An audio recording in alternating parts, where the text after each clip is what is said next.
নমস্কার। আজকের রাশি সংক্রান্ত বিশেষ খবর। বৈশাখী অমাবস্যা উপলক্ষে গঙ্গা স্নান, দান পুণ্য ও পিতৃপুরুষদের স্মরণে আয়োজিত অনুষ্ঠানে ভিড় জমেছিল। জ্যোতিষশাস্ত্র অনুযায়ী এই বছরের বৈশাখী অমাবস্যা বিশেষ তাৎপর্যপূর্ণ, কারণ এতে সর্বার্থ সিদ্ধি যোগ, সৌভাগ্য যোগ, শোভন যোগ এবং শিববাস যোগ একত্রিত হয়েছে। এই মহাঝড়ের প্রভাবে ৩ রাশির জাতক জাতিকাদের উপর বিশেষ ইতিবাচক প্রভাব পড়বে বলে মনে করছেন জ্যোতিষবিদরা। মেষ রাশি, কর্মক্ষেত্রে নতুন সুযোগ আসতে পারে। পদোন্নতি, বেতন বৃদ্ধি, ব্যবসায়িক উন্নতির সম্ভাবনা রয়েছে।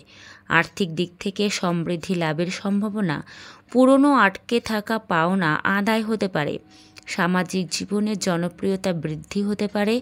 নতুন বন্ধু লাভ এবং পুরনো সম্পর্ক উন্নত হতে পারে। স্বাস্থ্য ভালো থাকবে, তবে মানসিক চাপ এড়িয়ে চলার পরামর্শ দেওয়া হচ্ছে। বৃষ রাশি, চাকরির ক্ষেত্রে ইতিবাচক পরিবর্তনের সম্ভাবনা, বিদেশে ভ্রমণের সুযোগ আসতে পারে। ব্যবসায় ভালো লাভ হতে পারে, নতুন বিনিয়োগের সুযোগ আসতে পারে। পারিবারিক জীবনে সুখ শান্তি বজায় থাকবে। সন্তানের দিক থেকে সুখবর আসতে পারে। স্বাস্থ্য ভালো থাকবে, তবে নিয়মিত ব্যায়াম করা উচিত। কুম্ভ রাশি, শিক্ষাক্ষেত্রে সাফল্যের সম্ভাবনা, গবেষণা ও উচ্চশিক্ষায় অগ্রগতি হতে পারে।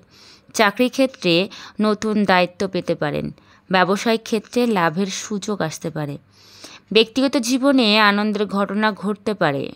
বিবাহের সম্ভাবনা রয়েছে। স্বাস্থ্য ভালো থাকবে, তবে মানসিক চাপ এড়িয়ে চলার পরামর্শ দেওয়া হচ্ছে।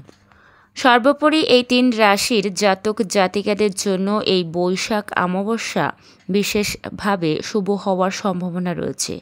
সকলের জন্য শুভ কামনা রইল। রাশি সংক্রান্ত তথ্য জানবার জন্য অবশ্যই আমার চ্যানেলটিকে সাবস্ক্রাইব করুন। আর যদি ভিডিওটি ভালো লেগে থাকে তাহলে একটা লাইক করুন এবং কমেন্ট করে জানান। আর অন্যান্য বন্ধুবান্ধব এবং আত্মীয় স্বজনের মধ্যে শেয়ার করে দিন। ভালো থাকবেন, সুস্থ থাকবেন। নমস্কার।